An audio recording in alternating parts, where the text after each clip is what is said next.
we're going to learn about the first people to live in what we today call the United States. We call these people the American Indians. There are more than 500 American Indian nations. When Europeans first arrived, there were an estimated 10 million people living in the area that would become the United States.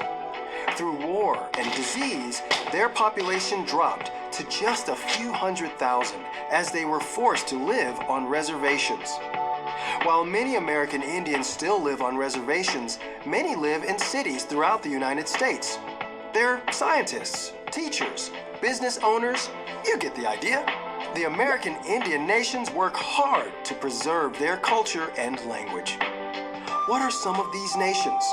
The Tlingit live in Alaska. Long ago, they carved totem poles. A totem is an animal spirit. The Seminoles have lived in Florida for nearly 300 years. They once lived in homes called chickees. A chickee is an open building with a roof made of cabbage palm leaves. The Cahuilla live in the Southern California region. The Cheyenne lived in the Great Plains region where they hunted buffalo.